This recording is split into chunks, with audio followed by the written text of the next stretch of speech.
नमस्कार, मैं हूं श्वेता। बिहारी न्यूज में आपका स्वागत है। खबरों की ओर बढ़ने से पहले एक नजर डालते हैं आज की सुर्खियों पर। धूमधाम से मनाई जा रही विजयादशमी पालकी पर होगी मां दुर्गा की विदाई। जीवन में आएंगे सुख, समृद्धि और सकारात्मक बदलाव। केंद्र के कैबिनेट ने बिहार में 19 नए केवी खोलने की दी मंजूरी। 5,862 करोड़ रुपए का बजट हुआ तय। 16 जिलों के छात्रों को मिलेगा लाभ। फेस्टिवल सीजन में फ्लाइट टिकटों की कीमतें रॉकेट की तरह बढ़ी। दिल्ली, मुंबई, अहमदाबाद और हैदराबाद से पटना की उड़ानें हुई महंगी। यात्रियों की जेब पर पड़ेगा भारी बोझ। बिहार विधानसभा चुनाव से पहले मुख्यमंत्री महिला रोजगार योजना में होड़ तेज। एक सप्ताह में 4.5 लाख आए नए आवेदन। अब तक 10 लाख महिलाएं योजना से जुड़ी। भारत ए ने ऑस्ट्रेलिया ए को 171 रनों से हराया। प्रियांश आर्य और श्रेयस अय्यर के शतकों से बनाया विशाल स्कोर। स्पिनरों ने भी किया। चलिए एक नजर डालते हैं शाम तक की बड़ी खबरों की ओर विस्तार से। मुख्यमंत्री नीतीश कुमार ने बिहार वासियों की दी विजयादशमी की बधाई। पूरा देश आज विजयादशमी मना रहा, जिसमें बिहार समेत विभिन्न राज्यों में रावण, मेघनाथ और कुंभकर्ण के पुतले दहन किए गए। मुख्यमंत्री नीतीश कुमार और राजद सुप्रीमो लालू प्रसाद यादव ने बिहार वासियों को शांति और समृद्धि की शुभकामनाएं दी। मुख्यमंत्री ने विजयादशमी को असत्य पर सत्य की विजय का प्रतीक बताया और लोगों से इसे शांतिपूर्ण और सौहार्दपूर्ण तरीके से बनाने की आग्रह की। चिराग पासवान और जीतन राम मांझी समेत अन्य नेता भी सक्रिय रहे। पटना के गांधी मैदान में गांधी जयंती के अवसर पर राजकीय समारोह आयोजित हुआ, जिसमें राज्यपाल आरिफ मोहम्मद खान, मुख्यमंत्री नीतीश कुमार, विधानसभा अध्यक्ष नंद किशोर यादव और अन्य नेताओं ने महात्मा गांधी को श्रद्धांजलि अर्पित की। वहीं समारोह में बच्चों ने गांधी जी के विचारों पर आधारित सांस्कृतिक कार्यक्रम प्रस्तुत किए। गांधी जी के सत्य, अहिंसा और स्वच्छता के संदेश को आज की पीढ़ी के लिए प्रेरणा स्रोत बताया गया है।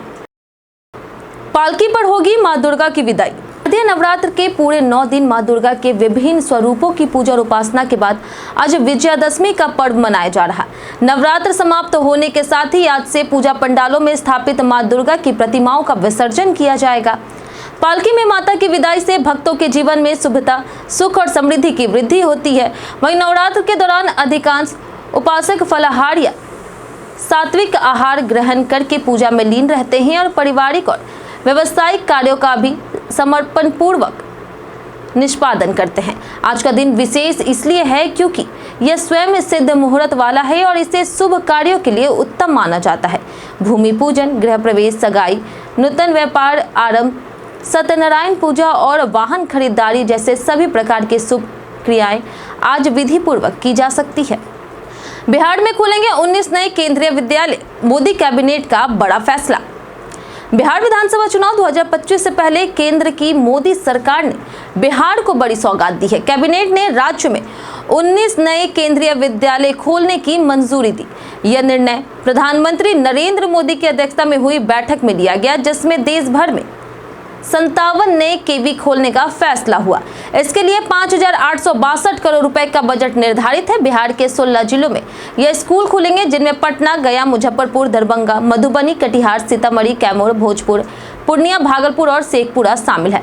वर्तमान में देश भर में 1,228 केवी संचालित है, जिनमें 13 लाख से अधिक छात्र पढ़ रहे हैं। बिहार में नए विद्यालयों के खुलने से शिक्षा की गुणवत्ता और पहुंच बढ़ेगी। वहीं गया जी से सांसद और केंद्रीय मंत्री जीतन राम मांझी ने बोधगया में विद्यालय खुलने को अपनी बड़ी उपलब्धि बताई।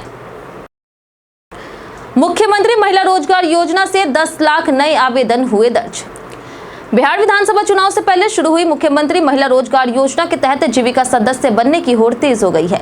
सिर्फ एक सप्ताह में 4.5 लाख और कुल मिलाकर के अब तक 10 लाख नए आवेदन आए हैं। योजना के तहत हर परिवार की एक महिला को जीविका से जुड़ने पर 10-10 हजार रुपए पहली किस्त के रूप में दी जा रही। वर्तमान में 3.12 लाख स्वयं सहायता समूह सक्रिय है और शहरी निकायों में भी तेजी से नए सदस्य जुड़ रहे हैं। अब तक 1,14.5 लाख महिलाओं ने आवेदन दिया है, जिनमें 1.11 करोड़ ग्रामीण और 3.5 लाख शहरी क्षेत्र की है। योजना के तहत 75 लाख महिलाओं को पहले ही 7500 करोड़ रुपए ट्रांसफर हो चुके हैं और अक्टूबर से लेकर के दिसंबर तक चरणबद्ध तरीके से 25 लाख और महिलाओं को लाभ मिलेगा। सत्यापन के बाद पहली किस्त सीधे बैंक खाते में भेजी जाएगी। दिल्ली, मुंबई और हैदराबाद से पटना फ्लाइट किराया 3 गुना बढ़ा। फेस्टिवल सीजन में फ्लाइट टिकटों के दाम रॉकेट की तरह तेज हो गए हैं। दशहरा और दिवाली के दौरान दिल्ली, मुंबई, अहमदाबाद और हैदराबाद से पटना के लिए किराया सामान्य से कई गुना अधिक हो गया। 1 अक्टूबर को दिल्ली पटना की फ्लाइट 5,638 से 8,521 रुपए में उपलब्ध थी, जबकि दशहरा के दिन 4,506 से लेकर के 8,364 रुपए थी। मुंबई से पटना की फ्लाइट 14 से 24,000 रुपए तक है। अहमदाबाद से 7,500 से लेकर के 11,451 रुपए और हैदराबाद से 6,400 से लेकर के 8,576 रुपए तक है। दिवाली के समय किराया और बढ़कर दिल्ली पटना 4,000 से लेकर के 24,000, मुंबई से पटना 7,000 से लेकर के 31,000 और अहमदाबाद से पटना 6,500 से लेकर के 33,000 रुपए तक पहुंच गया। एयरलाइन कंपनियां मांग बढ़ाने का फायदा उठा रही, जिससे टिकट और महंगे होने की संभावना है। विजयादशमी पर बिहार को टैक्स डिवॉल्यूशन से 10,219 करोड़ की मिली सौगात। विजयादशमी पर केंद्र सरकार ने बिहार को टैक्स डिवॉल्यूशन के तहत 10,219 करोड़ रुपए जारी किए। मुख्यमंत्री नीतीश कुमार ने प्रधानमंत्री नरेंद्र मोदी और वित्त मंत्रालय को धन्यवाद देते हुए कहा कि यह राशि शिक्षा, स्वास्थ्य, ग्रामीण विकास और बुनियादी ढांचे के विस्तार पर खर्च होगी। उप मुख्यमंत्री सम्राट चौधरी ने इसे बड़ी सौगात बताया। वहीं टैक्स डिवॉल्यूशन वह प्रणाली है जिसके तहत केंद्र साझा करों का हिस्सा राज्य को देता है ताकि वे वित्तीय रूप से आत्मनिर्भर बने। विशेषज्ञों का मानना है कि यह राष्ट्रीय सड़क निर्माण, ग्रामीण योजनाओं और सामाजिक कल्याण कार्यक्रमों को गति देगी। इससे राज्य की आर्थिक स्थिरता और विकास दर मजबूत होगी। वहीं व्यापारी और उद्योगपति भी रोजगार और आर्थिक गतिविधियों में तेजी की उम्मीद कर रहे हैं। हालिया जीएसटी सुधारों के बाद यह सहयोग बिहार की तरक्की को नई दिशा देने वाला कदम माना जा रहा है। बिहार में बारिश का सिलसिला जारी, 35 जिलों में येलो अलर्ट। बिहार में बुधवार रात से लगातार हो रही बारिश और गुरुवार सुबह भी कई जिलों में तेज बारिश जारी रही। पटना, बेतिया, नालंदा, जहानाबाद, औरंगाबाद, समस्तीपुर में जल जमाव और तेज बारिश की स्थिति बनी है। वहीं मौसम विभाग ने बिहार के 35 जिलों में येलो अलर्ट जारी किया है, जिसमें तेज बारिश, तेज हवा और आकाशीय बिजली गिरने की संभावना शामिल है। बीते दिन 3 लोगों की आकाशीय बिजली से मौत हुई और दर्जनों लोग घायल हो गए। मौसम वैज्ञानिकों के अनुसार बंगाल की खाड़ी में बने कम दबाव के क्षेत्र का प्रभाव 3 अक्टूबर तक दक्षिण उड़ीसा और उत्तरी आंध्र प्रदेश तक पहुंचेगा, जिससे बिहार, झारखंड और पूर्वी भारत में नमी और बारिश बढ़ेगी। 2 से 3 अक्टूबर हल्की बारिश, 4 से 6 अक्टूबर दक्षिण और पूर्व जिलों में भारी बारिश, वहीं 7 अक्टूबर से धीरे धीरे बारिश कम होने की संभावना है। वैशाली एक्सप्रेस का ललित ग्राम तक विस्तार, नई दिल्ली से सीधे जुड़ाव। सहरसा से नई दिल्ली के बीच चलने वाली वैशाली एक्सप्रेस का ललित ग्राम तक विस्तार कर दिया गया है। रेलवे बोर्ड ने पूर्व मध्य रेल के प्रस्ताव को मंजूरी दे दी है। इस तरह सहरसा अमहा पैसेंजर ट्रेन का भी त्रिवेणीगंज तक विस्तार हुआ है। ललित ग्राम से वैशाली एक्सप्रेस सुबह 4 बजे रवाना होकर के राघोपुर, सरायगढ़, सुपौल और सहरसा जंक्शन होते हुए अगले दिन सुबह 6:45 में नई दिल्ली पहुंचेगी। वापसी में नई दिल्ली से रात 8:40 में रवाना होकर के सहरसा रात 8:20 में पहुंचेगी। इसके बाद सुपौल, सरायगढ़ और राघोपुर होते हुए ललित ग्राम पहुंचेगी। अभी ट्रेन को सहरसा से ललित ग्राम और सरायगढ़ तक स्पेशल ट्रेन के रूप में चलाया जा रहा है। इस विस्तार से सुपौल जिले के लोगों को पहली बार राजधानी दिल्ली के लिए सुपरफास्ट ट्रेन की सुविधा मिली है, जिससे यात्रा में समय की बचत और सुविधा बढ़ी है।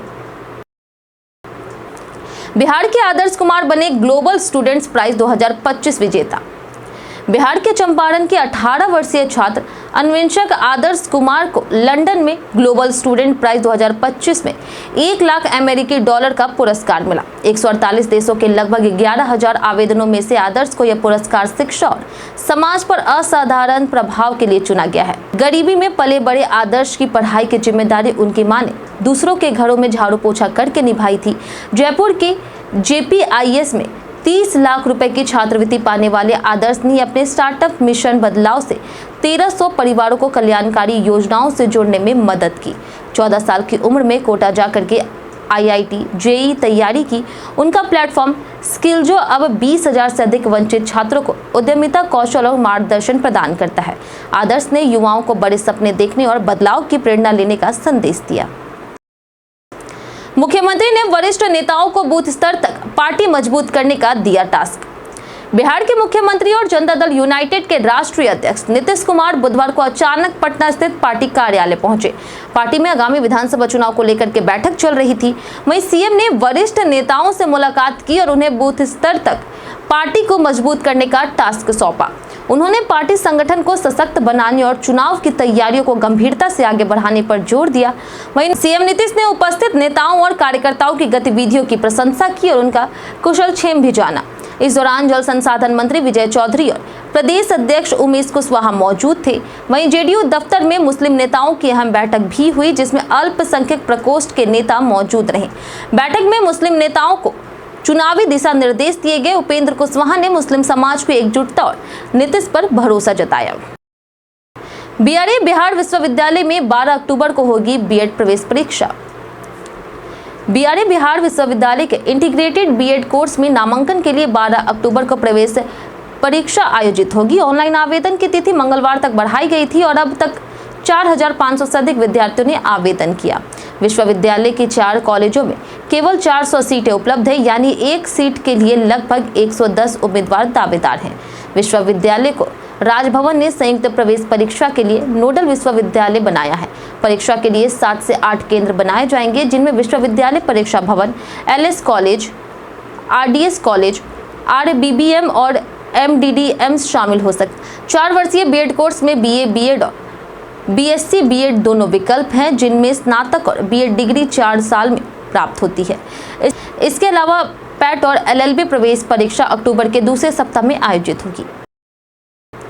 पटना में डाक पार्सल बनाकर छिपाई गई 340 लीटर विदेशी शराब बरामद।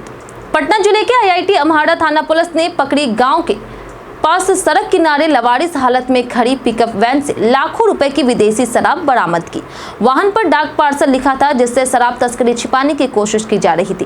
पुलिस ने 38 कार्टून यानी कुल 340.875 लीटर अंग्रेजी शराब जब्त की, जो यूपी में बनी है और पटना में डिलीवरी के लिए लाई जा रही थी। जांच में पता चला कि वैन में तहखाना बना करके शराब छिपाई गई थी। पुलिस ने पिकअप वैन को भी जब्त कर लिया है। वहीं आईआईटी थाना प्रभारी शिवशंकर कुमार ने बताया कि शराब की कीमत बिहार में 5 से 6 लाख रुपए हो सकती है। फिलहाल पुलिस शराब तस्करों की पहचान कर रही है और मालिक का पता लगाया जा रहा। गांधी जयंती पर तेजस्वी यादव का संदेश, कहा राजनीति में चाहिए नैतिकता।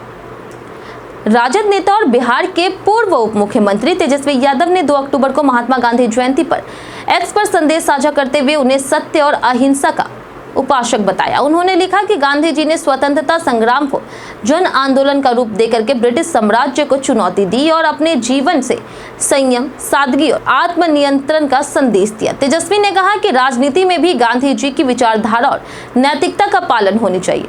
उन्होंने गांधी जी के सत्याग्रह, अहिंसा और सामाजिक समानता के सिद्धांतों को आज की राजनीति से जोड़ते हुए दृष्टिकोण को सामाजिक न्याय और लोकतांत्रिक मूल्यों पर आधारित बताया। उनका यह संदेश गांधी जयंती पर श्रद्धांजलि के साथ साथ चुनावी रणनीति भी मानी जा रही। प्रशांत किशोर पर सम्राट चौधरी का पलटवार, जीएसपी फंडिंग पर उठाए सवाल। जन स्वराज पार्टी के नेता प्रशांत किशोर ने बीजेपी के कई नेताओं पर आरोप लगाए। इनमें उप मुख्यमंत्री सम्राट चौधरी और सांसद संजय जायसवाल सक्रिय होकर मोर्चा संभाल रहे हैं, जबकि प्रदेश अध्यक्ष दिलीप जायसवाल और मंत्री मंगल पांडे फिलहाल शांत हैं।